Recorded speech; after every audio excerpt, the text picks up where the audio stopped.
Let's start at the beginning. Bubbles, of course, and somehow branded veggie burgers.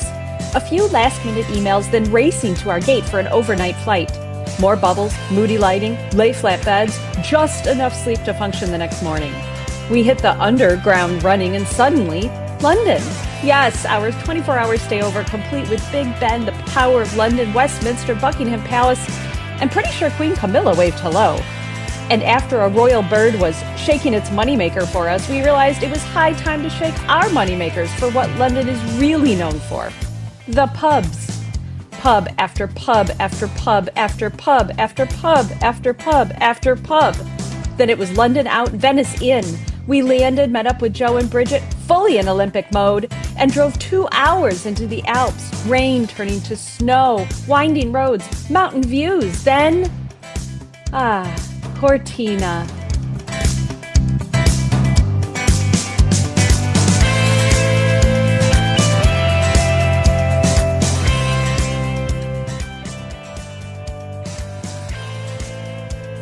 Cheers to the first Aperol Spritz of the trip, but definitely not the last. Then dinner at German Alps-style brewery Hackershore. After dinner drinks at our hotel, and it was goodbye and good night to our first full day in Cortina. The next day unfolded quietly under soft gray skies over the Dolomites. The landscape reminded us of the Olympic mascots themselves, the stoats.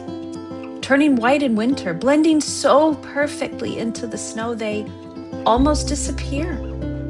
That's how the mountains felt to us that day. Peaks and lakes blanketed in white, subtle, close, but still out of reach. As we drove, everything revealed itself slowly. Frosted mountaintops, mist drifting along frozen lakes, snow falling gently around us. At Lake Misurina, we stepped into the cold, walking along a shoreline hidden under snow. Only a small stream cut through the stillness, quiet but alive. We continued higher, taking a ski lift up to Refugio Sciatoli, where we warmed up with a simple hearty meal and glimpses of the Trecime, shy behind the clouds, but there. Back in Cortina, we wandered through town, equal parts alpine charm and quiet luxury, before settling in for a rooftop spritz as the day faded. That evening, we gathered at Enoteca Cortina, wine flowing, caviar on the table, plates appearing endlessly, laughter filling the room. And in the end, it wasn't just the food. It was the warmth of being together that stays with us. And we're live from Cortina. Final full day Olympic ice, a day of precision, strategy, and perfectly placed stones. The Cortina Curling Stadium opens beneath snow-capped peaks. Conditions look good, energy is high, and Team USA is ready to take the sheet. We're here for mixed doubles, fifth row from the ice, right on top of the action. Close enough to hear the skip calling shots, sweepers working hard, and every stone sliding with intent. Surrounded by Team USA fans, we get a crash course in the game, reading the ice, managing weight, debating every line like seasoned pros. And Team USA delivers 2 matches, 2 wins between sessions and Aperol Spritz, because even at the Olympics, hydration matters. After a full day of cheering, analyzing angles, and confidently calling shots from the stands, we decide we've earned a proper post-game. Italian Reds at Bottega Vini, a favorite local spot where dogs are welcome, après ski is standard, and après curling fits right in. The last play of the day ends in a short walk and a full Italian meal, because even fans deserve to refuel. And just like that, from the mountains to the city of canals. And what better way to arrive in Venice than with bubbles? Toffoli, a place Jose and Bridget visited years ago, and yet somehow it felt like no time had passed.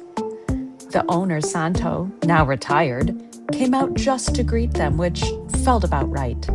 More bubbles, more stories, more celebrating, because by now, the trip wasn't just about where we were, but who we were with. We arrived in La Serenissima, the only way you can, by boat, gliding across the water to an old flour mill, now a floating hotel. That night, a rainy walking food tour, the kind where the weather only adds to it. Narrow streets, old markets, imagining merchants from another time. Stopping along the way, tasting everything Venice is known for.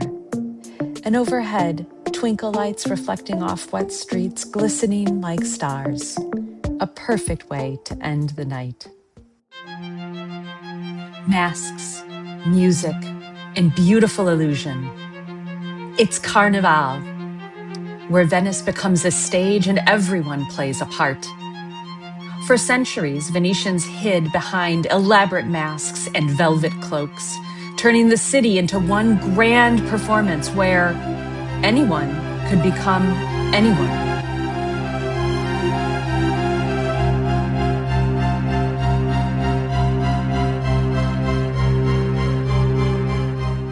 We stepped inside Doge's palace, where the opulence of the Venetian Republic still echoes through every hallway.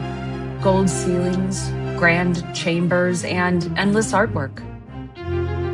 Outside, the constant rain flooded Piazza San Marco, with tourists splashing through the water. We watched the chaos unfold from a warm cafe, sipping spritzes and munching on snacks, like having a front row seat at the theater.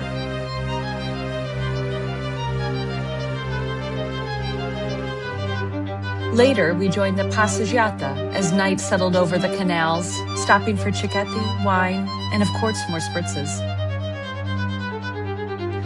Crowding into a centuries-old church with strings echoing off the walls, time seemed to stop for us. As the revelries of Carnival continued outside, we were surrounded in the songs of Vivaldi's Four Seasons, cloaking us in the soul of this city. For days, we explored Venice one bridge at a time, crossing canals, wandering alleyways, slowly falling into the rhythm of the city. But today, we saw Venice the way Venetians always have, from the water.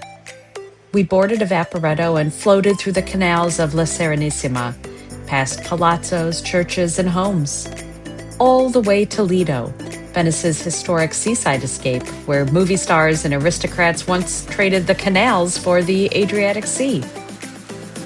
We crossed the island on foot and ended the afternoon on a sunny beach, enjoying a completely different side of Venice. That evening, it was time to channel our inner Italian nonas. Flour flying, dough kneading, rolling, folding, crimping fresh pasta by hand, whisking, layering, dusting cocoa like we'd been whipping up tiramisu for generations. By the end of the night, the kitchen smelled of garlic, espresso, and fresh pasta, and the strangers beside us felt more like friends. For our final day in Venice, we crossed the lagoon to Murano, the island where Venice turned fire into art.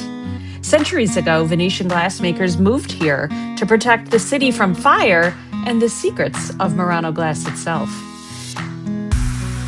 Inside a working glass studio, the heat of the furnaces filled the room. Molten glass, glowing orange, blowpipes spinning constantly, fire, air, timing, precision. We watched a master glassmaker guide his apprentice as they crafted pieces for a custom chandelier, stretching, shaping, and blowing glass like a performance, perfected over generations. Then came the art galleries, filled with color, light, and impossible glass artwork. So beautiful that Joe and Bridget brought 2 pieces home.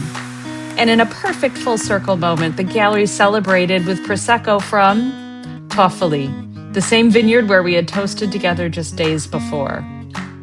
Our guide returned us to Venice through winding alleyways one final time before ending the day at a cozy local trattoria.